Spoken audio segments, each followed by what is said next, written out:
ಸಾಕು ಬಿಡಕ್ಕ. ಆಸ್ಪತ್ರೆಯವರು ನಿನ್ನ ಕೈಲಿದ್ದ ಕೊನೆಯ ಚಿನ್ನದ ಬಳೆಗಳನ್ನೆಲ್ಲ ಕಿತ್ಕೊಂಡ್ರು ನಮ್ಮ ಅಪ್ಪ ಅಮ್ಮ ಬದುಕಲಿಲ್ಲ. ಇನ್ಮೇಲೆ ನನಗೆ ನೀನೇ ಅಪ್ಪ, ನೀನೇ ಅಮ್ಮ. ನಿನ್ನ ಕಣ್ಣಲ್ಲಿ ಒಂದು ಹನಿ ನೀರು ಬಂದರೂ ನಾನು ತಡ್ಕೊಳ್ಳಲ್ಲ. ಸಿಂಚು, ಅಲ್ಬೇಡ ಮಗಳೇ. ಅಪ್ಪ ಅಮ್ಮ ನಮ್ಮನ್ನ ಅಗ್ಲಿರ್ಬೋದು, ಆದ್ರೆ ಅವರ ಆಶೀರ್ವಾದ ನಮ್ ಜೊತೆಗಿದೆ. ಈ ಶ್ರೇಯಾ ಇನ್ನು ಬದುಕಿದ್ದಾಳೆ. ನಿನಗೆ ಯಾವುದೇ ಕಷ್ಟ ಬಾರದಂತೆ ನೋಡ್ಕೊಳ್ಳೋದು ನನ್ನ ಜವಾಬ್ದಾರಿ. ನೀನ್ ಧೈರ್ಯವಾಗಿರ್ಬೇಕು. 12 ವರ್ಷದ ಪುಟ್ಟ ಹುಡುಗಿ ಸಿಂಚನ 18ರ ಹರೆಯದ ತನ್ನ ಅಕ್ಕ ಶ್ರೇಯಾಳ ಕೈಗಳನ್ನು ಗಟ್ಟಿಯಾಗಿ ಹಿಡಿದು ಅಳುತ್ತಿದ್ದಾಗ ಆ ಕತ್ತಲ ರಾತ್ರಿಯ ಆಸ್ಪತ್ರೆಯ ವರಾಂಡದಲ್ಲಿ ಅವರ ಭವಿಷ್ಯದ ಹೋರಾಟ ಅಂದೇ ಶುರುವಾಗಿತ್ತು. ಸುತ್ತಲೂ ನಿಶ್ಶಬ್ದ ಆವರಿಸಿತ್ತು. ಬಿಳಿ ಗೋಡೆಗಳ ಆಸ್ಪತ್ರೆಯ ಕಾರಿಡಾರ್ನಲ್ಲಿ ಕೇವಲ ಈ ಇಬ್ಬರು ಅನಾಥ ಹೆಣ್ಣು ಮಕ್ಕಳ ಧ್ವನಿ ಮಾತ್ರ ಕೇಳಿಸುತ್ತಿತ್ತು. ಶ್ರೇಯಾ ತನ್ನ ಕಣ್ಣೀರನ್ನು ಬಲವಂತವಾಗಿ ತಡೆದು ತಂಗಿಯ ತಲೆಯನ್ನು ತನ್ನ ಎದೆಗೆ ಹತ್ತಿರವಾಗಿ ಅಪ್ಪಿಕೊಂಡಳು. ಅವಳ ಮನಸ್ಸಿನಲ್ಲಿ ಜಗತ್ತನ್ನೇ ಎದುರಿಸುವ ಒಂದು ಗಟ್ಟಿ ನಿರ್ಧಾರ ಮೂಡಿತ್ತು.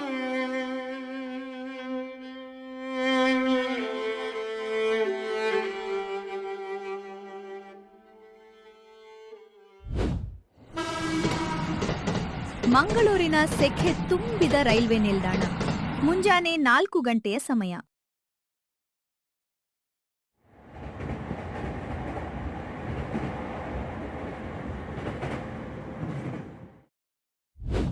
ಇಡೀ ನಗರ ಇನ್ನು ನಿದ್ರೆಯ ಮಂಪರಿನಲ್ಲಿ ಇರುವಾಗಲೇ ರೈಲ್ವೆ ನಿಲ್ದಾಣದ 3ನೇ ನಂಬರ್ ಪ್ಲಾಟ್ಫಾರ್ಮ್ ಪಕ್ಕದಲ್ಲಿರುವ ಒಂದು ಸಣ್ಣ ಚಹಾದ ಅಂಗಡಿಯಲ್ಲಿ ಒಲೆ ಉರಿಯುತ್ತಿತ್ತು.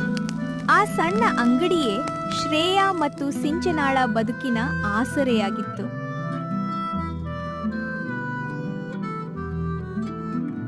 ಬೆಳಗಿನ ಜಾವದ ಮಂಜಿನಲ್ಲಿ ರೈಲುಗಳು ಹಳಿಗಳ ಮೇಲೆ ಸದ್ದು ಮಾಡುತ್ತಾ ಬಂದು ಹೋಗುತ್ತಿದ್ದವು.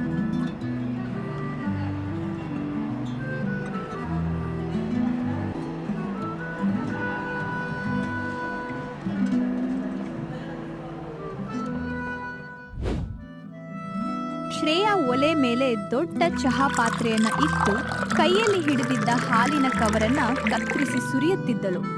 ಅವಳ ಕಣ್ಣುಗಳ ಸುತ್ತ ಕಪ್ಪು ವರ್ತುಲಗಳು ಮೂಡಿದ್ದವು. ಹಗಲು ರಾತ್ರಿ ದುಡಿದ ಸುಸ್ತು ಅವಳ ಮುಖದಲ್ಲಿ ಎದ್ದು ಕಾಣುತ್ತಿತ್ತು. ಅಕ್ಕ ಅಕ್ಕ, ನೋಡು ನಾನೇನ್ ತಂದಿದ್ದೀನಿ. ಇವತ್ತು ಕಾಲೇಜ್ಗೆ ಹೋಗೋದು ಸ್ವಲ್ಪ ಲೇಟ್ ಆಗತ್ತೆ. ನಮ್ ಕಾಲೇಜ್ ಕ್ಯಾಂಟೀನಲ್ಲಿ ಇವತ್ತು ನಾನೇ ಇಡ್ಲಿ ಮಾಡ್ಕೊಡ್ತೀನಿ ಅಂತ ನಮ್ ಪ್ರಿನ್ಸಿಪಾಲ್ ಮೇಡಮ್ಗೆ ಹೇಳಿದ್ದೀನಿ. ಆ ಕೆಲಸ ಒಪ್ಕೊಂಡ್ರೆ ನಮಗೆ ಸ್ವಲ್ಪ ದುಡ್ಡು ಅಡ್ವಾನ್ಸ್ ಸಿಗ್ಬಹುದು. ಸಿಂಚು, ನಿನಗೆ ಎಷ್ಟು ಸಲ ಹೇಳಿದ್ದೀನಿ, ನೀನು ಬರೀ ಓದಿನ ಕಡೆ ಗಮನ ಕೊಡು ಅಂತ. ಈ ಚಹಾ ಅಂಗಡಿ ಬಿಸ್ನೆಸ್, ಈ ದುಡಿಮೆ, ಈ ಒಲೆಯ ಉರಿ ಎಲ್ಲವನ್ನೂ ನಾನು ನೋಡ್ಕೋತೀನಿ. ನೀನು ಪದವಿ ಮುಗಿಸಿ ದೊಡ್ಡ ಆಫೀಸರ್ ಆಗಬೇಕು. ಅದೇ ನಮ್ಮ ಅಪ್ಪ ಅಮ್ಮನ ಆಸೆ, ಅದೇ ನನ್ನ ಕನಸು, ತಿಳಿತೆ? ಆದ್ರೆ ಅಕ್ಕ, ನೀನೊಬ್ಳೇ ಎಷ್ಟು ಅಂತ ಕಷ್ಟಪಡ್ತೀಯ? ನನಗೂ ಈಗ ದೊಡ್ಡೋಳಾಗಿದ್ದೀನಿ ಅನ್ನೋ ಜವಾಬ್ದಾರಿ ಇಲ್ವಾ? ನಿನ್ನ ಕೈಗಳು ದಿನಪೂರ್ತಿ ಈ ಒಲೆಯ ಶಾಖದಲ್ಲಿ ಬೇಯ್ತಿರುವುದನ್ನು ನೋಡಿದಾಗ ನನಗೆ ಸಂಕಟ ಆಗುತ್ತೆ. ನಾನು ಸುಮ್ಮನೆ ಕೂರ್ಲು ಸಾಧ್ಯವಿಲ್ಲ. ನನಗೆ ಯಾವ ಸಂಕಟವೂ ಇಲ್ಲ ಸಿಂಚು. ನೀನು ಚೆನ್ನಾಗಿ ಓದಿ ಒಂದು ದೊಡ್ಡ ಹುದ್ದೆಗೆ ಸೇರಿದರೆ ನನ್ನ ಇಷ್ಟು ವರ್ಷದ ಶ್ರಮಕ್ಕೆ ಸಾರ್ಥಕತೆ ಸಿಗುತ್ತದೆ. ಈಗ ನನ್ನ ಮಾತು ಕೇಳಿ ಸುಮ್ಮನೆ ಕಾಲೇಜಿಗೆ ಹೊರಡು. ಟ್ರೈನ್ ಬರುವ ಸಮಯವಾಯಿತು, ವ್ಯಾಪಾರ ಜೋರಾಗಬೇಕು. ಹೀಗೆ ಮಾತನಾಡುವಾಗ ಅಲ್ಲಿಗೆ ಒಬ್ಬ ಗ್ರಾಹಕ ಬರ್ತಾನೆ.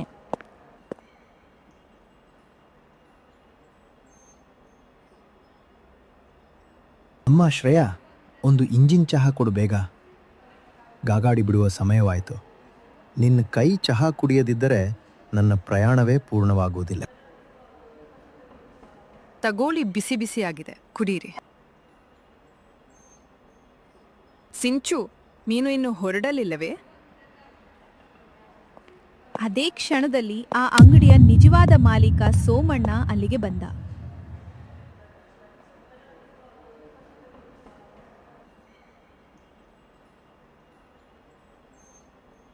ಆತನ ಮುಖದಲ್ಲಿ ಯಾವುದೇ ಕರುಣೆಯ ಕಳೆ ಇರಲಿಲ್ಲ. ಆತ ಜಬರ್ದಸ್ತಿನಿಂದ ಅಂಗಡಿ ಮುಂದೆ ನಿಂತು ಅಹಂಕಾರದಿಂದ ಇಬ್ಬರನ್ನೂ ನೋಡಿದ. ಏ ಶ್ರೇಯಾ, ಇವತ್ತಿಗೆ ನಿನ್ನ ಈ ಚಹಾ ವ್ಯಾಪಾರ ಮುಗೀತು. ಈ ಜಾಗವನ್ನು ರೈಲ್ವೆ ಕಾಂಟ್ರಾಕ್ಟ್ ಪಡೆದ ಸಿದ್ದಪ್ಪನಿಗೆ ದೊಡ್ಡ ಕ್ಯಾಂಟೀನ್ ಮಾಡಲು ಬಾಡಿಗೆಗೆ ಕೊಟ್ಟಿದ್ದೀನಿ. ಅವ್ರು ನನಗೆ ತಿಂಗಳಿಗೆ ದುಪ್ಪಟ್ಟು ಹಣ ಕೊಡ್ತಾರೆ. ನಾಳೆಯಿಂದ ನೀವು ಈ ಪ್ಲಾಟ್ಫಾರ್ಮ್ ಕಡೆ ತಲೆ ಹಾಕಿ ಮಲಗುವ ಹಾಗಿಲ್ಲ. ಇವತ್ತೇ ಸಾಮಗ್ರಿಗಳನ್ನು ಖಾಲಿ ಮಾಡಿ.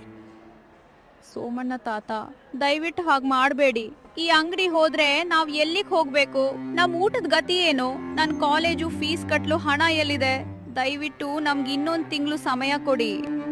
ನನಗೆ ನಿಮ್ಮ ಕಟ್ಟುಕತೆಗಳನ್ನು ಕೇಳಲು ಪುರುಸೊತ್ತಿಲ್ಲ ಹುಡುಗಿ. ಬಿಸ್ನೆಸ್ ಅಂದ್ರೆ ಲಾಭ ಇರಬೇಕು. ನನಗೆ ಸಿದ್ದಪ್ಪ ಜಾಸ್ತಿ ದುಡ್ಡು ಕೊಡ್ತಿದ್ದಾನೆ, ನಾನು ಅವನಿಗೆ ಜಾಗ ಕೊಡ್ತೀನಿ.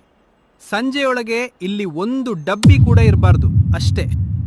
ಅಕ್ಕ ತಂಗಿಯರ ಏಕೈಕ ಜೀವನೋಪಾಯವಾಗಿದ್ದ ಆ ಸಣ್ಣ ಚಹಾ ಅಂಗಡಿ ಒಂದೇ ಕ್ಷಣದಲ್ಲಿ ಕೈಬಿಟ್ಟು ಹೋಯಿತು. ಇನ್ನು ಮುಂದೆ ಅವರಿಗೆ ದಿನದ ಊಟಕ್ಕೂ ಸಂಚಕಾರ ಬರುವ ಪರಿಸ್ಥಿತಿ ನಿರ್ಮಾಣವಾಯಿತು. ಸಿಂಚನ ಗಾಬರಿಯಿಂದ ಅಕ್ಕನ ಮುಖ ನೋಡುತ್ತಿದ್ದಳು. ಅವಳ ಕಣ್ಣುಗಳು ತುಂಬಿ ಬಂದವು. ಆದ್ರೆ ಶ್ರೇಯಾ ಧೈರ್ಯ ಕಳೆದುಕೊಳ್ಳಲಿಲ್ಲ. ಸಾಕು ಮಾಡು ಸೆಂಚು. ಯಾರ ಮುಂದೆಯೂ ಭಿಕ್ಷೆ ಬೇಡುವ ಅಗತ್ಯ ನಮಗಿಲ್ಲ.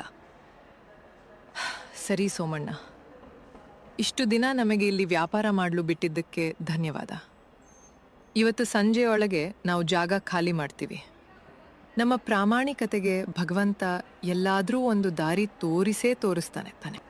ಆಗ ಸೋಮಣ್ಣ ಅಲ್ಲಿಂದ ಹೋಗ್ತಾನೆ.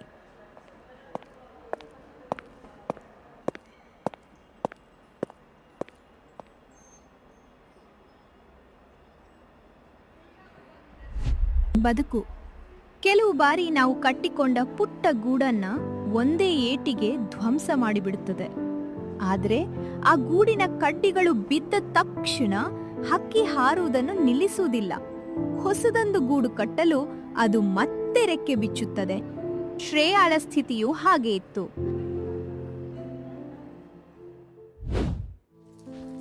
ಅವರು ಸಂಜೆಯೊಳಗೆ ಸಾಮಗ್ರಿಗಳನ್ನ ಮೂಟೆ ಕಟ್ಟಿ ಮನೆಗೆ ತಂದಿಟ್ರು.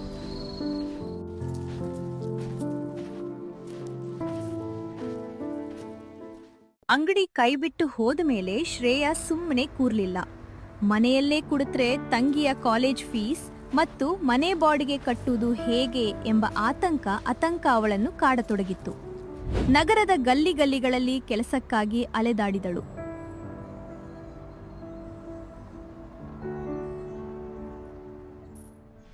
ಕೊನೆಗೆ ಮಂಗಳೂರಿನ ಒಂದು ಪ್ರತಿಷ್ಠಿತ ಖಾಸಗಿ ಆಸ್ಪತ್ರೆಯಲ್ಲಿ ರಾತ್ರಿ ಪಾಳಿಯ ನರ್ಸ್ ಸಹಾಯಕಿ ಕೆಲಸ ಅವಳಿಗೆ ಸಿಕ್ಕಿತ್ತು. ಹಗಲಿನಲ್ಲಿ ಸಿಂಚನಾ ಕಾಲೇಜಿಗೆ ಹೋದಾಗ ಶ್ರೇಯಾ ಮನೆಗೆ ಬಂದು ಅಡುಗೆ ಮಾಡಿಟ್ಟು ಮನೆಗೆಲ್ಸ ಮುಗಿಸಿ ಸಂಜೆ ಆಗುತ್ತಿದ್ದಂತೆ ಮತ್ತೆ ಆಸ್ಪತ್ರೆ ಕಡೆ ಓಡುತ್ತಿದ್ದಳು.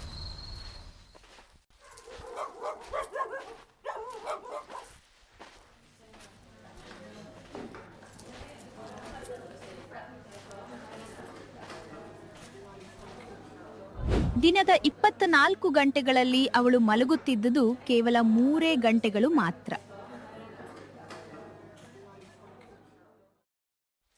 ಒಂದು ದಿನ ಕಾಲೇಜಿನಿಂದ ಸ್ವಲ್ಪ ಬೇಗ ಬಂದ ಸಿಂಚನಾ ಮನೆಯ ಹಳೆಯ ಮೇಜಿನ ಮೇಲಿದ್ದ ಒಂದು ಕೆಂಪು ಡೈರಿಯನ್ನು ನೋಡಿದಳು. ಶ್ರೇಯಾ ತನ್ನ ಖರ್ಚು ವೆಚ್ಚಗಳನ್ನು ಬರೆಯಲು ಆ ಡೈರಿಯನ್ನು ಬಳಸುತ್ತಿದ್ದಳು. ಸಿಂಚನಾ ಕುತೂಹಲದಿಂದ ಅದರ ಪುಟಗಳನ್ನು ತಿರುಗಿಸಿದಳು. ಅದರಲ್ಲಿ ದಿನಸಿ ಸಾಮಗ್ರಿಗಳ ಲೆಕ್ಕ, ಮನೆ ಬಾಡಿಗೆಯ ಬಾಕಿ ಎಲ್ಲವನ್ನೂ ಬರೆದಿಡಲಾಗಿತ್ತು. ಆದ್ರೆ ಆ ಪುಟದ ಕೊನೆಯಲ್ಲಿ ಶ್ರೇಯಾ ತನ್ನ ಸ್ವಂತ ಹಸ್ತಾಕ್ಷರದಲ್ಲಿ ಬರೆದಿದ್ದ ಆ ಒಂದು ಸಾಲು ಸಿಂಚನಾಳ ಎದೆಯನ್ನು ಸೀಳಿದಂತಾಯಿತು. ಸಿಂಚುಳ ಮುಂದಿನ ಸೆಮಿಸ್ಟರ್ ಫೀಸ್ 15,000 ರೂಪಾಯಿಗಳನ್ನ ಮುಂದಿನ ತಿಂಗಳ 10ರೊಳಗೆ ಕಟ್ಟಬೇಕು. ನನ್ನ ಕೈಯಲ್ಲಿ ಈಗ ಇರುವುದು ಕೇವಲ 5,000 ಮಾತ್ರ. ಹೇಗಾದ್ರೂ ಮಾಡಿ ಈ ತಿಂಗಳು ಹೆಚ್ಚು ರಾತ್ರಿ ಓವರ್ ಟೈಮ್ ಕೆಲಸ ಮಾಡಬೇಕು. ಹಗಲು ಕೂಡ ಎಲ್ಲಾದ್ರೂ ಸಣ್ಣ ಪುಟ್ಟ ಕೆಲಸ ಸಿಕ್ಕರೆ ನೋಡ್ಬೇಕು. ನನ್ನ ಆರೋಗ್ಯ ಏನೇ ಆದ್ರೂ ಪರವಾಗಿಲ್ಲ. ನನ್ನ ತಂಗಿಯ ಓದು ಯಾವುದೇ ಕಾರಣಕ್ಕೂ ನಿಲ್ಬಾರ್ದು. ಅವಳೇ ನನ್ನ ಬದುಕಿನ ಏಕೈಕ ಬೆಳಕು. ಅಯ್ಯೋ ದೇವ್ರೆ, ಅಕ್ಕ ನನಗಾಗಿ ಇಷ್ಟೊಂದು ಕಷ್ಟಪಡ್ತಿದ್ದಾಳೆ. ಇದನ್ನು ಓದಿದ ಸಿಂಚನಾಳ ಕಣ್ಣುಗಳಲ್ಲಿ ನೀರು ಬಂತು. ಅವಳ ಕೈಗಳು ನಡ್ಗೋಕೆ ಸ್ಟಾರ್ಟ್ ಆಯ್ತು. ತನಗಾಗಿ ತನ್ನ ಅಕ್ಕ ತನ್ನ ದೇಹವನ್ನು ದಂಡಿಸಿಕೊಳ್ಳುತ್ತಿದ್ದಾಳೆ. ಆದ್ರೆ ನಾನು ಏನೂ ಅರಿಯದವಳಂತೆ ಕೇವಲ ಕಾಲೇಜಿಗೆ ಹೋಗಿ ಬರುತ್ತಿದ್ದೇನೆಯೇ ಎಂದು ಅವಳು ತೀವ್ರವಾಗಿ ನೊಂದಳು. ಇಲ್ಲ, ನಾನಿನ್ಮೇಲೆ ಅಕ್ಕನಿಗೆ ಹೊರೆ ಆಗ್ಬಾರ್ದು. ಆಕೆ ಹಗಲು ರಾತ್ರಿ ದುಡಿಯುವಾಗ ನಾನು ಕೇವಲ ಪುಸ್ತಕ ಹಿಡಿದು ಕುಳಿತರೆ ನನ್ನನ್ನು ಮನುಷ್ಯಳು ಎನ್ನಲು ಸಾಧ್ಯವಿಲ್ಲ. ನಾನೂ ದುಡಿಯುತ್ತೇನೆ, ಅಕ್ಕನಿಗೆ ಆಸರೆಯಾಗುತ್ತೇನೆ.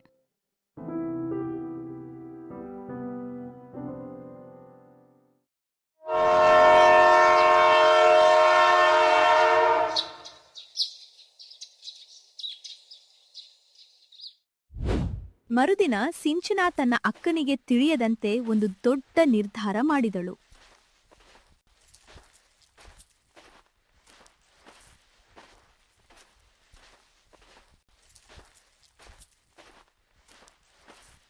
ಅವಳು ತನ್ನ ಕಾಲೇಜು ಮುಗಿದ ನಂತರದ ಸಮಯದಲ್ಲಿ ನಗರದ ಒಂದು ದೊಡ್ಡ ಬಟ್ಟೆ ಅಂಗಡಿಯಲ್ಲಿ ಪಾರ್ಟ್ ಟೈಮ್ ಸೇಲ್ಸ್ ಗರ್ಲ್ ಕೆಲಸಕ್ಕೆ ಸೇರಿದ್ಲು.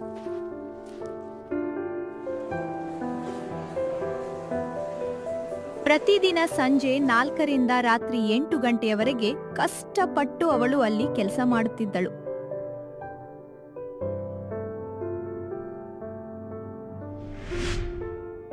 ಸಿಂಚು, ನಾನು ಆಸ್ಪತ್ರೆಗೆ ಹೊರಟಿದ್ದೀನಿ.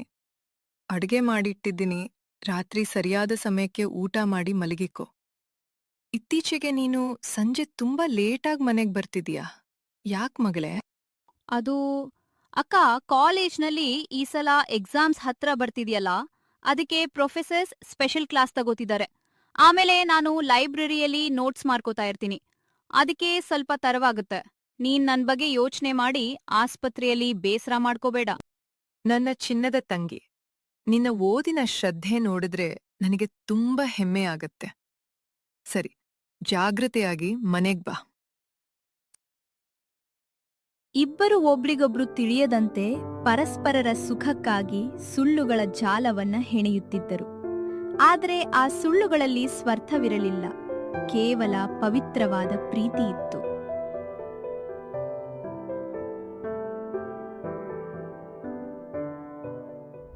ಒಂದ್ ರಾತ್ರಿ ಆಸ್ಪತ್ರೆಯ ಜನರಲ್ ವಾರ್ಡ್ನಲ್ಲಿ ಶ್ರೇಯಾ ಕೆಲಸ ಮಾಡುತ್ತಿದ್ದಾಗ ತುರ್ತು ಚಿಕಿತ್ಸಾ ಘಟಕಕ್ಕೆ ಒಬ್ಬ ವೃದ್ಧರನ್ನು ತರಲಾಯಿತು. ಅವರ ದೇಹ ಸಂಪೂರ್ಣವಾಗಿ ಹಾನಿಗೊಳಗಾಗಿತ್ತು. ಅವರ ಹೆಸರು ದಿನನಾಥ್ ಎಂದು ಆಸ್ಪತ್ರೆಯ ದಾಖಲೆಗಳು ಹೇಳುತ್ತಿದ್ದವು. ಅವರು ನಗರದ ಅತ್ಯಂತ ಶ್ರೀಮಂತ ಉದ್ಯಮಿಗಳಲ್ಲಿ ಒಬ್ಬರಾಗಿದ್ದರು. ಆದರೆ ದುರದೃಷ್ಟವಶಾತ್ ಅವರ ಸ್ವಂತ ಮಕ್ಕಳು ಅವರ ಆಸ್ತಿಯನ್ನೆಲ್ಲ ತಮ್ಮ ಹೆಸರಿಗೆ ಬರೆಸಿಕೊಂಡು ಅವರನ್ನು ಅನಾಥರಂತೆ ಬಿಟ್ಟು ವಿದೇಶಕ್ಕೆ ಹಾರಿ ಹೋಗಿದ್ದರು.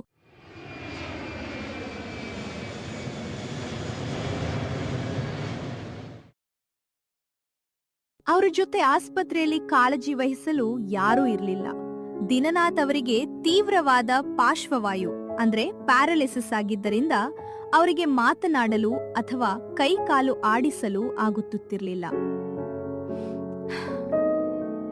ಆಸ್ಪತ್ರೆಯ ಇತರೆ ನರ್ಸ್ಗಳು ಕೂಡ ಅವರನ್ನ ಕೇವಲ ಒಬ್ಬ ಸಾಮಾನ್ಯ ರೋಗಿಯಂತೆ ನೋಡುತ್ತಿದ್ದರು.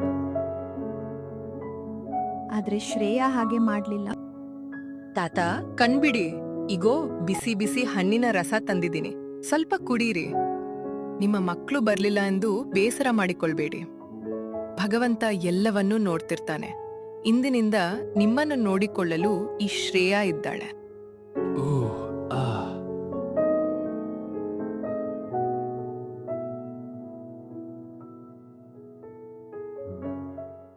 ಯಾಕ್ ತಾತ ಇಷ್ಟೊಂದು ಅಳ್ತಿದ್ದೀರಾ? ನೋಡಿ, ನಿಮ್ ಕಣ್ಣಲ್ಲಿ ನೀರ್ ಬಂದ್ರೆ ನನಗೂ ಸಂಕಟ ಆಗತ್ತೆ. ನಿಮ್ಮಲ್ಲಿ ನನಗೆ ನನ್ನ ದಿವಂಗತ ತಂದೆಯ ಮುಖ ಕಾಣಿಸುತ್ತಿದೆ. ನಾನು ನಿಮ್ಮ ಮಗಳಿದ್ದ ಹಾಗೆ ಅಲ್ವಾ?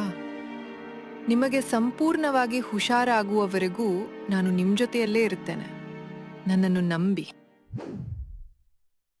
ದಿನನಾಥ್ ಅವರಿಗೆ ಮಾತನಾಡಲು ಆಗದಿದ್ದರೂ ಅವರ ಕಣ್ಣುಗಳು ಶ್ರೇಯಾಳ ಪ್ರತಿಯೊಂದು ನಿಸ್ವಾರ್ಥ ಸೇವೆಯನ್ನು ಸೂಕ್ಷ್ಮವಾಗಿ ಗಮನಿಸುತ್ತಿದ್ದವು. ಆ ವೃದ್ಧ ಕಣ್ಣುಗಳಲ್ಲಿ ಕೃತಜ್ಞತೆಯ ಮಹಾಪೂರವೇ ಹರಿಯುತ್ತಿತ್ತು.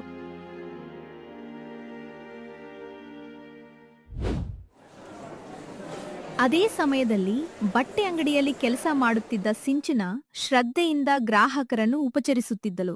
ಅಂಗಡಿಯ ಮಾಲೀಕ ರಘುರಾಮ್ ಅವಳ ಪ್ರಾಮಾಣಿಕತೆಯನ್ನು ಗಮನಿಸುತ್ತಿದ್ದರು. ಸಿಂಚನಾ, ಇಲ್ಲಿ ಬಾ ಮಗಳೇ.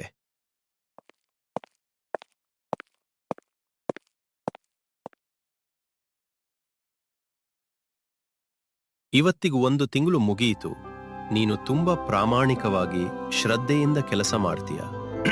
ನಿನ್ನ ಈ ತಿಂಗಳ ಸಂಬಳ 10,000 ರೂಪಾಯಿಗಳು. ಜೊತೆಗೆ ನಿನ್ನ ಕಷ್ಟದ ಪರಿಸ್ಥಿತಿ ನನಗೆ ಗೊತ್ತು. ಅದಕ್ಕೆ ನನ್ನ ಕಡೆಯಿಂದ 2,000 ರೂಪಾಯಿ ಬೋನಸ್ ಇಟ್ಟುಕೋ.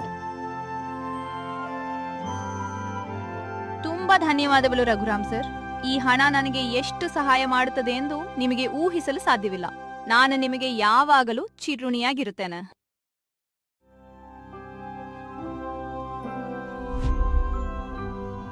ಅಬ್ಬಾ, ಈ ಹಣದಿಂದ ಅಕ್ಕನಿಗೆ ತಿಳಿಯದಂತೆ ನನ್ನ ಕಾಲೇಜ್ ಫೀಸ್ ನಾನೇ ಕಟ್ಟಿಬಿಡಬಹುದು. ನಾಳೆಯೇ ಬ್ಯಾಂಕಿಗೆ ಹೋಗಿ ಚಲನ್ ತುಂಬುತ್ತೇನೆ. ಅಕ್ಕನ ಮುಖದಲ್ಲಿನ ಆ ದೊಡ್ಡ ಚಿಂತೆ ಇವತ್ತಿಗೆ ದೂರ ಆಗುತ್ತದೆ. ಒಂದು ಶನಿವಾರ ಸಾಯಂಕಾಲ ಶ್ರೇಯಾ ಆಸ್ಪತ್ರೆಯ ರಾತ್ರಿ ಶಿಫ್ಟ್ಗೆ ಹೋಗಲು ಸ್ವಲ್ಪ ಬೇಗನೆ ಮನೆಯಿಂದ ಹೊರಟಿದ್ದಳು. ಬಸ್ಸಿಗಾಗಿ ಕಾಯುತ್ತಾ ನಗರದ ಒಂದು ರಸ್ತೆಯಲ್ಲಿ ನಡೆದು ಹೋಗುತ್ತಿದ್ದಾಗ ರಸ್ತೆಯ ಪಕ್ಕದಲ್ಲಿದ್ದ ಒಂದು ದೊಡ್ಡ ಬಟ್ಟೆ ಅಂಗಡಿಯ ಗಾಜಿನ ಕಿಟಕಿಯ ಮೂಲಕ ಅವಳ ಕಣ್ಣುಗಳು ಒಳಗಡೆ ಹೋದವು. ಅಲ್ಲಿ ಕಂಡ ದೃಶ್ಯ ಅವಳ ಕಾಲ ಕೆಳಗಿನ ನೆಲವನ್ನೇ ಕುಸಿಯುವಂತೆ ಮಾಡಿತ್ತು. ಅಲ್ಲಿ ಸಿಂಚನಾ ನಿಂತಿದ್ದಳು. ಅವಳು ಗ್ರಾಹಕರಿಗೆ ಭಾರವಾದ ಸೀರೆಗಳನ್ನು ಎತ್ತಿ ತೋರಿಸುತ್ತಾ ಮುಖದಲ್ಲಿ ಸುಳ್ಳು ನಗೆಯನ್ನು ಹೊತ್ತು ನಿಂತಿದ್ದಳು. ಅವಳ ಕಾಲುಗಳು ಸುಸ್ತಿನಿಂದ ನಡುಗುತ್ತಿರುವುದು ಶ್ರೇಯಾಳಿಗೆ ಸ್ಪಷ್ಟವಾಗಿ ಕಾಣಿಸಿತು. ಶ್ರೇಯಾಳ ಎದೆ ಧಸಕ್ಕೆಂದಿತು. ಕೋಪ, ಆಘಾತ ಮತ್ತು ತೀವ್ರವಾದ ದುಃಖ ಅವಳನ್ನು ಆವರಿಸಿಕೊಂಡಿತು. ಅವಳು ನೇರವಾಗಿ ಅಂಗಡಿಯೊಳಗೆ ಹೆಜ್ಜೆ ಇಟ್ಟಳು. ಸಿಂಚು, ಏನ್ ಮಾಡ್ತಿದ್ಯಾ ಇಲ್ಲಿ? ಅಕ್ಕನ ಹೆಜ್ಜೆಯ ಸದ್ದು ಮತ್ತು ಆ ತೀಕ್ಷ್ಣ ಧ್ವನಿ ಕೇಳಿ ಸಿಂಚನ ತಕ್ಷಣ ತಿರುಗಿ ನೋಡಿದಳು. ಅಕ್ಕನನ್ನು ಆ ಜಾಗದಲ್ಲಿ ನೋಡಿದ ತಕ್ಷಣ ಸಿಂಚನಾಳ ಕೈಲಿದ್ದ ರೇಷ್ಮೆ ಸೀರೆ ಕೆಳಗೆ ಬಿದ್ದಿತ್ತು. ಅವಳ ಮುಖ ಬಿಳಿಚಿಕೊಂಡಿತ್ತು. ಅಕ್ಕ, ನೀನು ಇಲ್ಲಿ ಈ ಸಮಯದಲ್ಲಿ ಹೇಗ್ ಬಂದೆ? ನಾನ್ ಹೇಗ್ ಬಂದ್ರೆ ನಿನ್ಗೇನು? ನಾನ್ ನಿನ್ಗೆ ಕಾಲೇಜಿಗೆ ಹೋಗಿ ಓದ್ಲಿಕ್ ಕಳಿಸಿದ್ರೆ ನೀನ್ ಇಲ್ಲಿ ಬಟ್ಟೆ ಮಾರ್ತಾ ಇದ್ಯಾ? ನನ್ ದುರ್ಮೆ ನಿನ್ಗ್ ಸಾಲುತ್ತಿಲ್ವೇ? ನಿನ್ನನ್ನ ಚೆನ್ನಾಗಿಟ್ಕೊಳ್ಳಿ ನನ್ಗೆ ಯೋಗ್ಯತೆ ಇಲ್ಲ ಅನ್ಕೊಂಡ್ಯಾ? ನನ್ಗೆ ಯಾಕೆ ಸುಳ್ಳು ಹೇಳಿದೆ ಸಿಂಚು? ಲೈಬ್ರರಿಯಲ್ಲಿ ಓದ್ತಿದ್ದೇನೆ ಎಂದು ನನ್ ವಂಚಿಸಿದ್ಯಾ? ಅಕ್ಕ, ದಯವಿಟ್ಟು ಎಲ್ಲರ ಎದುರು ನನ್ನನ್ ತಪ್ಪಾಗ್ ತಿಳಿಯಬೇಡ. ಇಲ್ಲಿಗ್ ಬಾ, ನನ್ ಮಾತ್ ಕೇಳು. ನಾನು ನಿನ್ ಕೆಂಪು ಡೈರಿನ್ ಓದಿದೆ ಅಕ್ಕ. ನನ್ನ ಡೈರಿಯೇ? ಅದ್ರಲ್ಲಿ ಏನಿದೆ? ಅದ್ರಲ್ಲಿ ನನ್ನ ಫೀಸ್ ಕಟ್ಟಲು ನಿನ್ನ ಹತ್ತಿರ ಹಣವಿಲ್ಲ ಎಂದು ಬರ್ದಿದ್ದೆ. ನನಗಾಗಿ ನೀನು ಹಗಲು ರಾತ್ರಿ ನಿದ್ದೆ ಇಲ್ಲದೆ ಸರಿಯಾಗಿ ಊಟ ಮಾಡದೆ ಸವೆಯುತ್ತಿರುವುದನ್ನು ನೋಡಲು ನನ್ನ ಕಣ್ಣುಗಳಿಗೆ ಶಕ್ತಿ ಇರಲಿಲ್ಲ ಅಕ್ಕ. ನಿನ್ನ ಒಡೆದ ಕೈಗಳು, ನಿನ್ನ ಸುಸ್ತಾದ ಕಣ್ಣುಗಳು ನನ್ನನ್ನು ಪ್ರತಿದಿನ ಚುಚ್ಚುತ್ತಿದ್ದವು. ನಿನ್ನ ಹೊರೆ ಹಗುರ ಮಾಡೋಕೆ ನಾನೇ ಸ್ವತಃ ಈ ಕೆಲ್ಸಕ್ಕೆ ಸೇರಿದೆ. ಇಗೋ ನೋಡು, ಈ ತಿಂಗಳ ಸಂಬಳದ ಹಣ. ಇದ್ರಿಂದ ನನ್ನ ಫೀಸ್ ನಾನೇ ಕಟ್ಟಿನಿ. ನಿನ್ನ ಆರೋಗ್ಯ ನನಗೂ ಮುಖ್ಯ ಅಕ್ಕ. ನೀನು ಬಿದ್ದು ಹೋದ್ರೆ ಈ ಜಗತ್ತಿನಲ್ಲಿ ನನಗೆ ಯಾರು ಉಳಿತಾರೆ ಹೇಳು? ನನ್ನನ್ನು ಕ್ಷಮಿಸ್ಬಿಡು ಅಕ್ಕ. ಇದನ್ನು ಕೇಳಿ ಅಕ್ಕನಿಗೆ ತಂಗಿಯ ಮೇಲಿದ್ದ ಕೋಪ ಒಂದೇ ಕ್ಷಣದಲ್ಲಿ ಕರಗಿ ನೀರಾಯಿತು. ತನಗಾಗಿ ತನ್ನ ಪುಟ್ಟ ತಂಗಿ ಇಷ್ಟೊಂದು ಯೋಚಿಸುತ್ತಿದ್ದಾಳೆ ಎಂಬ ಸತ್ಯ ಅವಳನ್ನು ತೀವ್ರವಾಗಿ ಭಾವುಕಳನ್ನಾಗಿ ಮಾಡಿತು. ಶ್ರೇಯಾ ಸಿಂಚುನಾಳನ್ನ ಎಲ್ಲರ ಎದುರುಗಡೆಯೇ ಗಟ್ಟಿಯಾಗಿ ಅಪ್ಪಿಕೊಂಡಳು.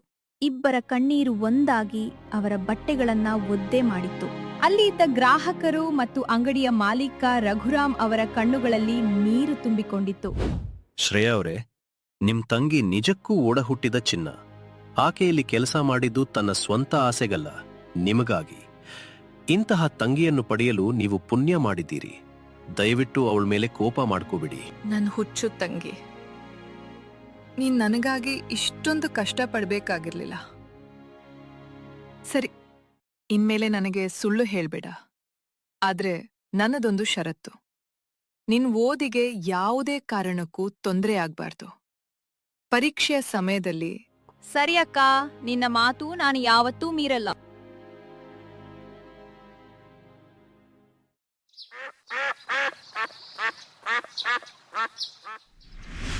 ಹೀಗೆ ದಿನಗಳು ಉರುಳಿದಂತೆ ಪರಿಸ್ಥಿತಿ ಸ್ವಲ್ಪ ಸುಧಾರಿಸಿತು. ದಿನನಾಥ್ ತಾತ ಅವರು ಶ್ರೇಯಾಳ ನಿರಂತರ ಸೇವೆಯಿಂದಾಗಿ ಪ್ಯಾರಲಿಸಿಸ್ ಮುಕ್ತರಾಗಿ ಸ್ವಲ್ಪ ಮಟ್ಟಿಗೆ ಮಾತನಾಡಲು ಮತ್ತು ಕರಾರು ಪತ್ರಗಳಿಗೆ ಸಹಿ ಹಾಕುವಷ್ಟು ಗುಣಮುಖರಾದರು. ಕೊನೆಗೆ ಆಸ್ಪತ್ರೆಯಿಂದ ಅವರು ಬಿಡುಗಡೆಯಾಗುವ ದಿನ ಬಂದಿತ್ತು. ಆದ್ರೆ ಅವರ ಸ್ವಂತ ಮಕ್ಕಳು ಅವರನ್ನು ಆಸ್ಪತ್ರೆಯಿಂದ ಕರೆದುಕೊಂಡು ಹೋಗಲು ಬರಲಿಲ್ಲ. ಬದಲಿಗೆ ಒಬ್ಬ ಚಾಲಕನನ್ನು ಕಳುಹಿಸಿದ್ದರು. ಅದಕ್ಕೆ ದಿನನಾಥ್ ಅವರ ಮನಸ್ಸು ಭಾರವಾಗಿತ್ತು. ಅವರು ಕಾರು ಹತ್ತುವ ಮುನ್ನ ಶ್ರೇಯಾಳನ್ನು ಹತ್ತಿರ ಕರೆದರು. ಮಗಳೇ ಶ್ರೇಯಾ, ಇಗೋ ಈ ಸಣ್ಣ ಕಾಗದದ ತುಂಡನ್ನು ತಗೋ. ಇದರಲ್ಲಿ ನನ್ನ ವೈಯಕ್ತಿಕ ಬಂಗಲೆಯ ವಿಳಾಸ ಮತ್ತು ಫೋನ್ ನಂಬರ್ ಇದೆ. ಈ ಮುದುಕನಿಗೆ ನೀನು ತೋರಿಸಿದ ಪ್ರೀತಿ ಮತ್ತು ಕಾಳಜಿಯನ್ನ ನನ್ನ ಸ್ವಂತ ರಕ್ತದ ಮಕ್ಕಳು ತೋರಿಸಲಿಲ್ಲ. ನೀನು ನನಗೆ ಕೇವಲ ನರ್ಸ್ ಆಗಿರಲಿಲ್ಲ, ನನ್ನ ಮಗಳಾಗಿದ್ದೆ. ನಿನಗೆ ಬದುಕಿನಲ್ಲಿ ಯಾವುದೇ ದೊಡ್ಡ ಕಷ್ಟ ಬಂದರೂ ತಕ್ಷಣ ಈ ವಿಳಾಸಕ್ಕೆ ಬಾ. ಈ ದಿನನಾಥ್ ಇನ್ನು ಬದುಕಿದ್ದಾನೆ ಎಂದು ಮರೆಯಬೇಡ. ತುಂಬಾ ಧನ್ಯವಾದಗಳು ತಾತ. ನಿಮ್ಮ ಆರೋಗ್ಯ ಚೆನ್ನಾಗಿರ್ಲಿ, ಅದೇ ನನ್ಗೆ ಸಾಕು. ಈ ಕಾಗದವನ್ನ ನಾನು ಜಾಗ್ರತೆಯಾಗಿ ಇಟ್ಕೊಳ್ತೇನೆ. ಆದ್ರೆ ವಿಧಿ ಇಷ್ಟಕ್ಕೆ ಸುಮ್ಮನಾಗ್ಲಿಲ್ಲ. ಅದೇ ವಾರದ ಕೊನೆಯಲ್ಲಿ ಶ್ರೇಯಾ ಕೆಲಸ ಮಾಡುತ್ತಿದ್ದ ಆಸ್ಪತ್ರೆಯ ಆಡಳಿತ ಮ್ಯಾನೇಜ್ಮೆಂಟ್ ಸಂಪೂರ್ಣವಾಗಿ ಬದಲಾಯಿತು. ಹೊಸದಾಗಿ ಬಂದ ಕಾರ್ಪೊರೇಟ್ ಮ್ಯಾನೇಜರ್ ವೆಚ್ಚ ಕಡಿತದ ನೆಪದಲ್ಲಿ ಹಳೆಯ ಮತ್ತು ಗುತ್ತಿಗೆ ಆಧಾರದ ಮೇಲಿದ್ದ ಸಿಬ್ಬಂದಿಗಳನ್ನು ಕೆಲಸದಿಂದ ತೆಗೆದುಹಾಕಲು ಆದೇಶಿಸಿದ. ದುರದೃಷ್ಟವಶಾತ್ ಆ ಪಟ್ಟಿಯಲ್ಲಿ ಶ್ರೇಯಾಳ ಹೆಸರೂ ಇತ್ತು. ಆಸ್ಪತ್ರೆಯ ಸೂಪರಿಂಟೆಂಡೆಂಟ್ ಶ್ರೇಯಾಳನ್ನು ಆಫೀಸಿಗೆ ಕರೆದರು.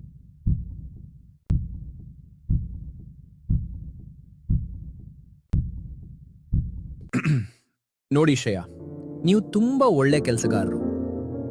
ಆದ್ರೆ ಹೊಸ ಮ್ಯಾನೇಜ್ಮೆಂಟ್ ಆರ್ಡರ್ ಪ್ರಕಾರ ನಾವು ಅರ್ಧದಷ್ಟು ಸ್ಟಾಫನ್ನು ತೆಗೆದುಹಾಕಬೇಕು. ಐಮ್ ಸಾರಿ, ನಾಳೆಯಿಂದ ನೀವು ಕೆಲಸಕ್ಕೆ ಬರುವ ಅಗತ್ಯವಿಲ್ಲ. ನಿಮ್ಮ ಇಷ್ಟು ದಿನದ ಸಂಬಳದ ಬಾಕಿಯನ್ನು ಕ್ಯಾಶ್ ಕೌಂಟರ್ನಲ್ಲಿ ಪಡೆದುಕೊಳ್ಳಿ. ಸರ್, ದಯವಿಟ್ಟು ನನ್ನನ್ನ ಕೆಲಸದಿಂದ ತೆಗಿಬೇಡಿ. ನನ್ನ ತಂಗಿಯ ಫೈನಲ್ ಇಯರ್ ಎಕ್ಸಾಮ್ ಫೀಸ್ ಕಟ್ಟಬೇಕು. ಈ ಸಮಯದಲ್ಲಿ ಕೆಲಸ ಹೋದ್ರೆ ನಾನ್ ಎಲ್ಲಿಗೆ ಹೋಗ್ಲಿ? ನಾನ್ ದಿನಕ್ಕೆ 18 ಗಂಟೆ ಬೇಕಾದ್ರೂ ಕೆಲಸ ಮಾಡ್ತೀನಿ ಸರ್. ದಯವಿಟ್ಟು ಸಹಾಯ ಮಾಡಿ. ನನ್ನ ಕೈಯಲ್ಲಿ ಏನೂ ಇಲ್ಲ ಶ್ರೇಯಾ, ಇದು ಮೇಲಧಿಕಾರಿಗಳ ನಿರ್ಧಾರ. ಪ್ಲೀಸ್, ನೀವು ಹೋಗ್ಬಹುದು.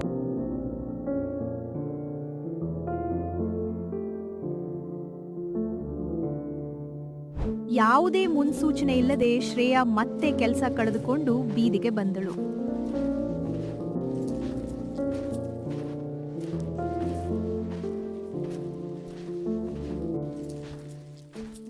ಅದೇ ಸಮಯದಲ್ಲಿ ಸಿಂಚನಾಳ ಅಂತಿಮ ವರ್ಷದ ಪದವಿ ಪರೀಕ್ಷೆಯ ಮುಖ್ಯ ಫೀಸ್ ಮತ್ತು ಹಳೆಯ ಬಾಕಿ ಸೇರಿ ಒಟ್ಟು 20,000 ರೂಪಾಯಿಗಳನ್ನ ಕಟ್ಟಲು ಇನ್ನು ಕೇವಲ 2 ದಿನಗಳು ಮಾತ್ರ ಬಾಕಿ ಇದ್ದವು. ಕಾಲೇಜಿನಿಂದ ಕ್ಲರ್ಕ್ ಮನೆಗೆ ಬಂದಿದ್ದ. ಹೇ ಶ್ರೇಯಾ, ನಿನ್ನ ತಂಗಿ ಸಿಂಚನಾಳ ಫೀಸ್ ಬ್ಯಾಲೆನ್ಸ್ 20,000 ರೂಪಾಯಿ ನಾಳೆ ಸಂಜೆಯೊಳಗೆ ಆಫೀಸಿನಲ್ಲಿ ಜಮಾ ಆಗಬೇಕು. ಇಲ್ಲದಿದ್ದರೆ ಆಕೆಗೆ ಹಾಲ್ ಟಿಕೆಟ್ ಸಿಗುವುದಿಲ್ಲ, ಪರೀಕ್ಷೆ ಬರೆಯಲು ಬಿಡುವುದಿಲ್ಲ. ಇದು ಪ್ರಿನ್ಸಿಪಾಲ್ ಅವರ ಪ್ರಯಾರಿಟಿ ಆರ್ಡರ್. ಸರ್, ಇನ್ನೊಂದು ವಾರ ಸಮಯ ಕೊಡಿ ಸರ್. ಹೇಗಾದ್ರೂ ಮಾಡಿ ಹೊಂದಿಸ್ತೇನೆ. ನಮಗೆ ನಿಯಮಗಳೇ ಮುಖ್ಯ ಶ್ರೇಯಾ. ನಾಳೆ ಸಂಜೆಯೇ ಕೊನೆಯ ಸಮಯ, ನೆನಪಿರಲಿ. ಶ್ರೇಯಾಳ ಕೈಲಿದ್ದ ಹಣವೆಲ್ಲ ಆಸ್ಪತ್ರೆಯ ಹಳೆಯ ಬಾಕಿ ವಸೂಲಾತಿಯಲ್ಲೇ ಖಾಲಿಯಾಗಿತ್ತು. ಮನೆಯಲ್ಲಿದ್ದ ಪಾತ್ರೆ ಪಡಗಗಳನ್ನು ನೋಡಿದ್ರೂ ಯಾವುದೇ ಆಶಾಕಿರಣ ಕಾಣಿಸ್ಲಿಲ್ಲ. ಮೊದಲ ಬಾರಿಗೆ ಶ್ರೇಯಾ ಇನ್ನು ನನ್ನಿಂದ ಸಾಧ್ಯವಿಲ್ಲ ಎಂಬ ಕಡೆಯ ಹಂತಕ್ಕೆ ತಲುಪಿದಳು. ಅವಳು ಮನೆಯ ಮೂಲೆಯಲ್ಲಿ ಕುಳಿತು ಅಳುತ್ತಿದ್ದಾಗ ಅವಳಿಗೆ ತನ್ನ ಪರ್ಸ್ನಲ್ಲಿದ್ದ ದಿನನಾಥ್ ತಾತ ಕೊಟ್ಟ ಆ ಸಣ್ಣ ಬಿಳಿ ಕಾಗದದ ತುಂಡು ನೆನಪಿಗೆ ಬಂದಿತ್ತು. ನನ್ನ ಸ್ವಾಭಿಮಾನಕ್ಕಿಂತ ನನ್ನ ತಂಗಿಯ ಭವಿಷ್ಯ ಮುಖ್ಯ. ದಿನನಾಥ್ ತಾತ ಕಷ್ಟ ಬಂದಾಗ ಬರಲು ಹೇಳಿದ್ದರು. ಅವರ ಹತ್ತಿರ ಹೋಗಿ ಸಹಾಯ ಕೇಳುವುದೊಂದೇ ಈಗಿರುವ ಕೊನೆಯ ಹಾದಿ.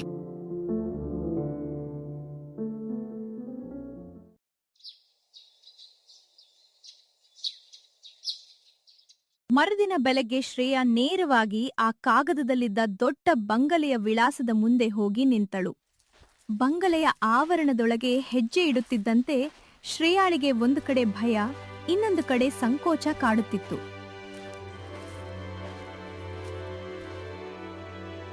ಅಲ್ಲಿ ವಿಶಾಲವಾದ ಹಸಿರು ತೋಟದ ಮಧ್ಯೆ ದಿನಾನಾಥ್ ಅವರು ಕುರ್ಚಿಯ ಮೇಲೆ ಕುಳಿತಿದ್ದರು.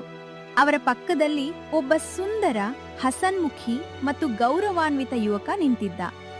ಆತನ ಹೆಸರು ವಿವೇಕ್. ಆತ ದಿನನಾಥ್ ಅವರ ಉದ್ಯಮ ಸಂಸ್ಥೆಯ ಮುಖ್ಯ ಉಸ್ತುವಾರಿಯನ್ನು ನೋಡಿಕೊಳ್ಳುತ್ತಿದ್ದ ಅಂದ್ರೆ ಸಿಇಒ. ದಿನನಾಥ್ ಅವರು ಶ್ರೇಯಾಳನ್ನು ನೋಡಿದ ತಕ್ಷಣ ಆಶ್ಚರ್ಯದಿಂದ ಎದ್ದು ನಿಂತರು.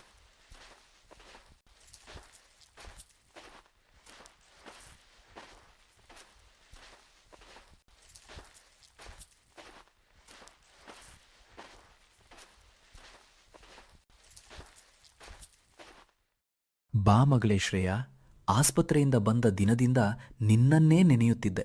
ಆಸ್ಪತ್ರೆಗೆ ಫೋನ್ ಮಾಡಿದರೆ ನೀನ್ ಕೆಲಸ ಬಿಟ್ಟಿದ್ದೀಯಾ ಎಂದು ಹೇಳಿದ್ರು. ನೀನ್ ಬಂದದ್ದು ತುಂಬಾ ಒಳ್ಳೆಯದಾಯ್ತು. ತಾತ, ನನಗೆ ಬೇರೆ ಯಾವುದೇ ದಾರಿ ಇರಲಿಲ್ಲ. ನನ್ನ ತಂಗಿಯ ಅಂತಿಮ ವರ್ಷದ ಪರೀಕ್ಷೆಯ ಫೀಸ್ ಕಟ್ಟಲು ಇವತ್ತೇ ಕೊನೆಯ ದಿನ. ಕಾಲೇಜಿನವರು ಹಣ ಕಟ್ಟದಿದ್ದರೆ ಅವಳನ್ನು ಪರೀಕ್ಷೆಗೆ ಕೂರಿಸುವುದಿಲ್ಲ ಎನ್ನುತ್ತಿದ್ದಾರೆ. ನನ್ನ ಆಸ್ಪತ್ರೆ ಕೆಲಸವೂ ಹೋಯಿತು. ಅದಕ್ಕೆ ನಿಮ್ಮ ಬಳಿ ಸಹಾಯ ಕೇಳಲು ಬಂದೆ. ವಿವೇಕ್, ನೋಡ್ದ್ಯಾ? ನಾನ್ ನಿನ್ಗೆ ಹೇಳ್ತಿದ್ದ ಕರುಣಾಮಯಿ ಹುಡುಗಿ ಈಕೆಯೇ. ಆಸ್ಪತ್ರೆಯಲ್ಲಿ ನನ್ನ ಸ್ವಂತ ಮಕ್ಕಳು ನನ್ನನ್ನು ತಳ್ಳಿದಾಗ ಈಕೆ ನನ್ನನ್ನು ತಂದೆಯಂತೆ ನೋಡಿಕೊಂಡ್ಳು. ವಿವೇಕ್, ತಕ್ಷಣ ಈಕೆಯ ಸಮಸ್ಯೆಯನ್ನು ಬಗೆಹರಿಸು. ಶ್ರೇಯಾ ಅವರೇ, ನೀವು ಮಾವನವರಿಗೆ ಮಾಡಿದ ನಿಸ್ವಾರ್ಥ ಸೇವೆಯ ಮುಂದೆ ಈ ಹಣ ಯಾವ ಲೆಕ್ಕವೂ ಅಲ್ಲ. ವಾಸ್ತವವಾಗಿ ನಾವು ನಿಮ್ಮನ್ನು ಹುಡುಕಲು ಆಸ್ಪತ್ರೆಗೆ ಮನುಷ್ಯರನ್ನು ಕಳುಹಿಸಿದೆವು. ಇಗೋ, ಈ ಚೆಕ್ ಬುಕ್ ನೋಡಿ. ನಿಮ್ಮ ಕಾಲೇಜಿನ ಹೆಸರಿಗೆ 25,000 ರೂಪಾಯಿಗಳ ಚೆಕ್ ಬರೆದಿದ್ದೇನೆ. ಇದನ್ ತಗೊಂಡು ಹೋಗಿ ಮೊದಲು ಫೀಸ್ ಕಟ್ಟಿ.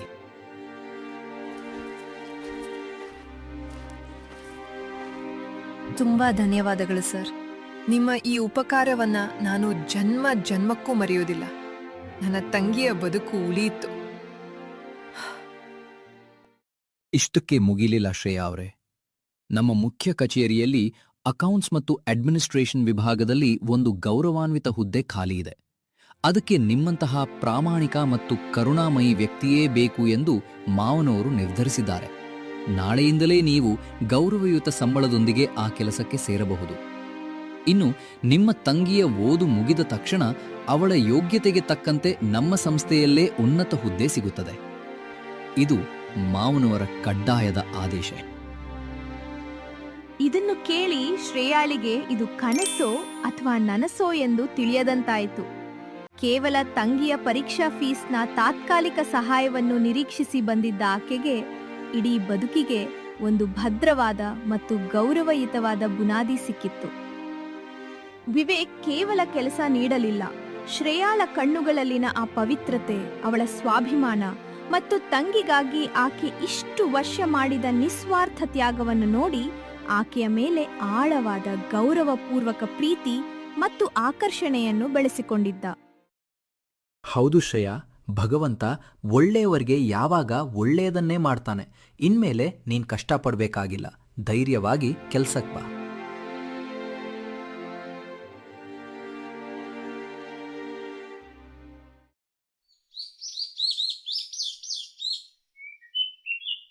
ಹೀಗೆ ವರ್ಷಗಳು ಉರುಳಿದವು. ಕಾಲಚಕ್ರ ಉರುಳಿದಂತೆ ಶ್ರೇಯಾ ಮತ್ತು ಸಿಂಚನಾಳ ಬದುಕು ಸಂಪೂರ್ಣವಾಗಿ ಬದಲಾಗಿತ್ತು. ವಿವೇಕ್ ಮಾರ್ಗದರ್ಶನದಲ್ಲಿ ಶ್ರೇಯಾ ಆಫೀಸ್ ಕೆಲಸವನ್ನು ಅತ್ಯಂತ ನಿಷ್ಠೆಯಿಂದ ಕಲಿತುಕೊಂಡಿದ್ದಳು. ಇತ್ತ ಸಿಂಚನಾ ಯಾವುದೇ ಆರ್ಥಿಕ ಚಿಂತೆ ಇಲ್ಲದೆ ಹಗಲು ರಾತ್ರಿ ಓದಿ ತನ್ನ ಪದವಿ ಪರೀಕ್ಷೆಯಲ್ಲಿ ಇಡೀ ವಿಶ್ವವಿದ್ಯಾಲಯಕ್ಕೆ ಪ್ರಥಮ ಸ್ಥಾನ ಪಡೆದಿದ್ದಳು.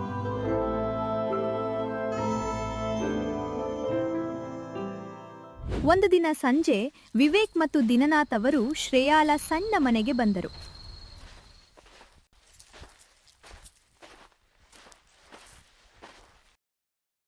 ಮಗಳೇ ಶ್ರೇಯಾ, ನೀನು ನಿನ್ನ ತಂಗಿಯ ಜವಾಬ್ದಾರಿಯನ್ನು ಅತ್ಯಂತ ಯಶಸ್ವಿಯಾಗಿ ನಿಭಾಯಿಸಿದ್ದೀಯ. ಅವಳು ಈಗ ದೊಡ್ಡ ಸಾಧಕಿ. ಇಡೀ ಯೂನಿವರ್ಸಿಟಿಗೆ ಫಸ್ಟ್ ಬಂದಿದ್ದಾಳೆ. ಆದರೆ ನಿನ್ನ ಬದುಕಿನ ಬಗ್ಗೆ ನೀನು ಯೋಚಿಸಿದ್ದೀಯಾ? ನಿನ್ನ ಮದುವೆಯ ವಯಸ್ಸು ಮೀರ್ತಿದೆ. ನಿನಗಾಗಿ ನಾನೊಂದು ಒಳ್ಳೆಯ ಪ್ರಸ್ತಾಪ ತಂದಿದ್ದೇನೆ. ಇಲ್ಲ ತಾತ, ನನ್ನ ಮದುವೆ ಬಗ್ಗೆ ನಾನು ಇನ್ನೂ ಯೋಚಿಸಿಲ್ಲ. ಸಿಂಚನಾ ಇನ್ನೂ ಸೆಟಲ್ ಆಗಬೇಕು. ಅವಳಿಗೊಂದು ಕೆಲಸ ಸಿಗಬೇಕು. ಅವಳನ್ನು ಒಂಟಿಯಾಗ್ಬಿಟ್ಟು ನಾನ್ ಮದುವೆಯಾಗಿ ಬೇರೆ ಮನೆಗೆ ಹೇಗೆ ಹೋಗ್ಲಿ? ಸಾಧ್ಯ ಇಲ್ಲ ತಾತ. ಶ್ರೇಯಾ ಅವರೇ, ಮಾವನವರ ಮನಸ್ಸಿನಲ್ಲಿ ಇರುವುದು ಬೇರೆ ಯಾರೂ ಅಲ್ಲ, ನಾನೇ. ನಿಮ್ಮ ನಿಸ್ವಾರ್ಥ ಗುಣ, ನಿಮ್ಮ ಕುಟುಂಬದ ಮೇಲಿರುವ ಪವಿತ್ರವಾದ ಪ್ರೀತಿಯನ್ನು ನೋಡಿ ನಾನು ನಿಮ್ಮನ್ನ ನನ್ನ ಜೀವನ ಸಂಗಾತಿಯಾಗಿ ಸ್ವೀಕರಿಸಲು ಬಯಸುತ್ತಿದ್ದೇನೆ. ನಿಮ್ಮ ತಂಗಿ ಸಿಂಚನಾ ನಮ್ಮನ್ನು ಬಿಟ್ಟು ಎಲ್ಲೂ ಹೋಗಬೇಕಾಗಿಲ್ಲ. ಆಕೆ ನಮ್ಮೊಂದಿಗೆ ನಮ್ಮದೇ ಬಂಗಲೆಯಲ್ಲಿ ಇರುತ್ತಾಳೆ. ಆಕೆಯನ್ನು ನಾನು ನನ್ನ ಸ್ವಂತ ತಂಗಿಯಂತೆ ನೋಡಿಕೊಳ್ಳುತ್ತೇನೆ. ನಿಮ್ಮಿಬ್ಬರನ್ನು ಅಗಲಿಸುವ ಯೋಚನೆ ನನಗಿಲ್ಲ. ನಿಮ್ಮ ನಿರ್ಧಾರವೇನು ಶ್ರೇಯಾ ಅವರೇ? ಅಕ್ಕ, ನಿನಗಾಗಿ ಇಂತಹ ದೇವರಂತಹ ಜೀವನ ಸಂಗಾತಿಯನ್ನ ಕಳಿಸಿದ್ದಾರೆ ನೋಡು. ನನ್ನ ಚಿಂತೆ ಬಿಡು ಅಕ್ಕ. ವಿವೇಕ್ ಬಾವ ಅವರಂತಹ ಒಳ್ಳೆಯ ವ್ಯಕ್ತಿ ನಮಗೆ ಸಿಗಲು ಸಾಧ್ಯವೇ ಇಲ್ಲ. ಅವರು ನಮ್ಮಿಬ್ರನ್ನು ಜೊತೆಯಲ್ಲೇ ಇರಿಸಿಕೊಳ್ಳುತ್ತೇನೆ ಎನ್ನುತ್ತಿದ್ದಾರೆ. ನನಗಾಗಿ ನಿನ್ನ ಇಡೀ ಬದುಕನ್ನ ಮುಡಿಪಾಗಿಟ್ಟೆ. ಈಗ ನಿನ್ನ ಸುಖದ ಸರದಿ ಅಕ್ಕ. ದಯವಿಟ್ಟು ಒಪ್ಪಿಕೋ, ನನ್ನ ಮೇಲಾಣೆ ಒಪ್ಪಿಕೋ. ಹೌದು ಶ್ರೇಯಾ, ವಿವೇಕ್ ನಿನ್ನನ್ನ ತುಂಬಾ ಚೆನ್ನಾಗಿ ನೋಡ್ಕೊಳ್ತಾನೆ. ನನ್ನ ಆಸೆಯೂ ಇದೇ ಆಗಿದೆ. ಮೌನವಾಗಿರ್ಬೇಡ, ಒಪ್ಪಿಗೆ ಕೊಡು ಮಗಳೇ. ನೀವೆಲ್ಲರೂ ಇಷ್ಟೊಂದು ಪ್ರೀತಿ ತೋರಿಸುವಾಗ ನಾನು ಬೇಡ ಎನ್ನಲು ಹೇಗೆ ಸಾಧ್ಯ ತಾತ? ನಿಮ್ಮ ನಿರ್ಧಾರವೇ ನನ್ನ ನಿರ್ಧಾರ. ವಿವೇಕ್ ಸರ್ ಅವರ ಪ್ರಸ್ತಾಪಕ್ಕೆ ನನ್ನ ಸಂಪೂರ್ಣ ಒಪ್ಪಿಗೆ ಇದೆ.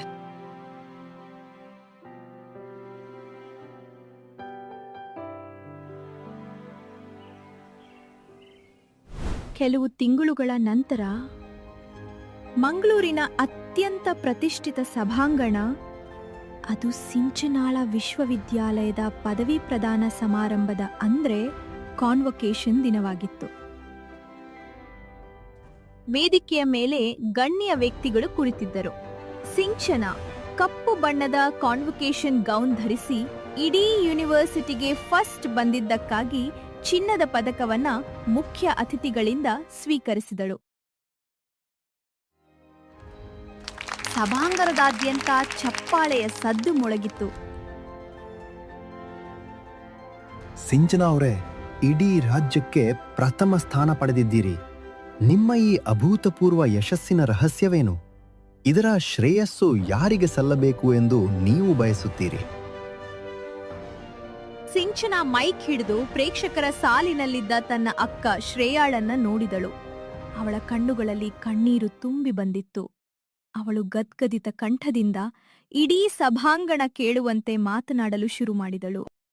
ಇವತ್ತು ನನ್ನ ಕೈಯಲ್ಲಿ ಮಿನುಗುತ್ತಿರುವ ಈ ಚಿನ್ನದ ಪದಕ, ನನ್ನ ತಲೆಯ ಮೇಲಿರುವ ಈ ಮಹೋನ್ನತ ಗೌರವ, ಇದು ಯಾವುದೂ ನನ್ನದಲ್ವೇ ಅಲ್ಲ.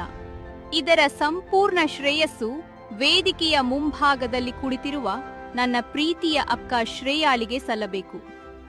ನಮ್ಮ ಅಪ್ಪ ಅಮ್ಮ ತೀರಿ ಹೋದಾಗ ಈಕೆ ಕೇವಲ 18ರ ಹುಡುಗಿ. ತಾನು ನರಕಯಾತನೆ ಅನುಭವಿಸಿದರೂ ನನಗೆ ಯಾವತ್ತೂ ನೋವಾಗದಂತೆ ನೋಡಿಕೊಂಡಳು. ನನಗಾಗಿ ತನ್ನ ಹಗಲು, ರಾತ್ರಿ, ನಿದ್ದೆ, ಸುಖ, ತನ್ನ ಯೌವನ ಎಲ್ಲವನ್ನೂ ತ್ಯಾಗ ಮಾಡಿದಳು. ರೈಲ್ವೆ ಸ್ಟೇಷನ್ನಲ್ಲಿ ಚಹಾ ಒಲೆಯ ಶಾಖದಲ್ಲಿ ತನ್ನ ಕೈಗಳನ್ನು ಸುಟ್ಟುಕೊಂಡು ನನ್ನ ಕೈಗೆ ಪೆನ್ನು ತಪ್ಪದಂತೆ ನೋಡಿಕೊಂಡಳು. ಆಸ್ಪತ್ರೆಯಲ್ಲಿ ರೋಗಿಗಳ ಮಲ ಮೂತ್ರ ಬಡಿಯುವ ಕೆಲಸ ಬಂದರೂ ಹಿಂಜರಿಯದೆ ನನ್ನ ಕಾಲೇಜು ಫೀಸ್ ಕಟ್ಟಿದಳು. ಈ ಜಗತ್ತಿನಲ್ಲಿ ದೇವರು ಎಲ್ಲರಿಗೂ ಇರುತ್ತಾನೋ ಇಲ್ಲವೋ ಗೊತ್ತಿಲ್ಲ, ಆದರೆ ನನಗೆ ನನ್ನ ಅಕ್ಕನೇ ಪ್ರತ್ಯಕ್ಷ ದೇವರು. ಅಕ್ಕ, ಈಗೋ ಈ ಪದಕ ನಿನ್ನ ಪಾದಗಳಿಗೆ ಅರ್ಪಣೆ. ಇಡೀ ಸಭಾಂಗಣದಲ್ಲಿದ್ದ ಸಹಸ್ರಾರು ಜನ ಉಸಿರು ಬಿಗಿ ಹಿಡಿದು ಈ ಮಾತುಗಳನ್ನು ಕೇಳುತ್ತಿದ್ದರು. ಸಿಂಚನಾಳ ಮಾತು ಮುಗಿಯುತ್ತಿದ್ದಂತೆ ಇಡೀ ಸಭಾಂಗಣ ಎದ್ದು ನಿಂತು 5 ನಿಮಿಷಗಳ ಕಾಲ ನಿರಂತರವಾಗಿ ಚಪ್ಪಾಳೆ ತಟ್ಟಿತು. ಅಲ್ಲಿ ಇದ್ದ ಎಲ್ಲರ ಕಣ್ಣುಗಳಲ್ಲಿಯೂ ನೀರು ತುಂಬಿಕೊಂಡಿತ್ತು.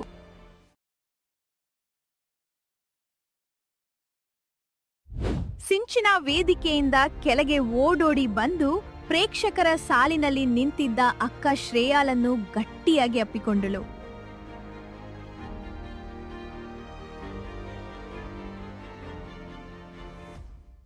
ಸಿಂಚು, ನನ್ ಮಗಳೇ, ಇವತ್ತು ನನ್ನ ಇಷ್ಟು ವರ್ಷದ ಕಣ್ಣೀರು, ಶ್ರಮ, ಹಸಿವು ಎಲ್ಲವೂ ಸಾರ್ಥಕವಾಯಿತು. ನಿನ್ನ ಈ ಯಶಸ್ಸೇ ನಾನು ಪಡೆದ ಅತಿ ದೊಡ್ಡ ಆಸ್ತಿ. ಅಪ್ಪ ಅಮ್ಮ ಮೇಲಿಂದ ನೋಡಿ ಸಂತೋಷ ಪಡ್ತಿರ್ತಾರೆ. ಶ್ರೇಯಾ, ನಿಮ್ಮ ತಂಗಿಯ ಜವಾಬ್ದಾರಿ ಇವತ್ತಿಗೆ ಸಂಪೂರ್ಣವಾಯಿತು. ಇನ್ಮೇಲೆ ನಿಮ್ಮಿಬ್ಬರ ಬದುಕಿನ ಜವಾಬ್ದಾರಿ ಮತ್ತು ಸಂತೋಷವನ್ನು ನೋಡಿಕೊಳ್ಳುವುದು ನನ್ನ ಕರ್ತವ್ಯ. ಇನ್ಮೇಲೆ ನಿಮ್ಮ ಕಣ್ಣಲ್ಲಿ ಕೇವಲ ಆನಂದದ ನೀರು ಮಾತ್ರ ಇರಬೇಕು. ಹೌದು ಮಗಳೇ, ನಿಮ್ಮಿಬ್ಬರ ಪವಿತ್ರ ಬಾಂಧವ್ಯಕ್ಕೆ ಇಡೀ ಜಗತ್ತೇ ತಲೆಬಾಗುತ್ತಿದೆ. ಸದಾಕಾಲ ಹೀಗೆ ಸಂತೋಷವಾಗಿರಿ. ಅಕ್ಕ ತಂಗಿಯರ ಕಣ್ಣೀರಲ್ಲಿದ್ದ ಕತ್ತಲೆ ಸಂಪೂರ್ಣವಾಗಿ ಕರಗಿ ಅವರ ಹೊಸ ಜೀವನದಲ್ಲಿ ಎಂದಿಗೂ ಮುಳುಗದ ಸುಖದ ಸೂರ್ಯೋದಯವಾಗಿತ್ತು. ಒಡಹುಟ್ಟಿದ ಒಡಲ ಪ್ರೀತಿ ಜಗತ್ತನ್ನೇ ಗೆದ್ದಿತ್ತು. ನಾವು ಇತರರಿಗೆ ನೀಡುವ ನಿಷ್ಕಲ್ಮಶ ಪ್ರೀತಿ, ಕಷ್ಟ ಕಾಲದಲ್ಲಿ ಮಾಡುವ ನಿಸ್ವಾರ್ಥ ಸೇವೆ ಮತ್ತು ನಮ್ಮ ಕರ್ತವ್ಯದ ಮೇಲಿರುವ ಪ್ರಾಮಾಣಿಕತೆ ಎಂದಿಗೂ ವ್ಯರ್ಥವಾಗುವುದಿಲ್ಲ. ಬದುಕು ಕೆಲವು ಬಾರಿ ಕಠಿಣ ಪರೀಕ್ಷೆಗಳನ್ನು ಒಡ್ಡಿದರೂ ಧರ್ಮದ ಹಾದಿಯಲ್ಲಿ ನಡೆಯುವವರನ್ನು ಕೈಬಿಡುವುದಿಲ್ಲ. ಹಿರಿಯರು ನಮಗಾಗಿ ಮಾಡುವ ತ್ಯಾಗವನ್ನು ಅರಿತು ಕೃತಜ್ಞತೆಯಿಂದ ಬಾಳುವುದು ಕಿರಿಯರ ಕರ್ತವ್ಯವಾದರೆ, ಪ್ರಾಮಾಣಿಕ ದುಡಿಮೆಗೆ ಜಗತ್ತಿನಲ್ಲಿ ಒಂದು ದಿನ ಖಂಡಿತವಾಗಿಯೂ ಅತ್ಯುನ್ನತ ಗೌರವ ಸಿಕ್ಕೇ ಸಿಗುತ್ತದೆ.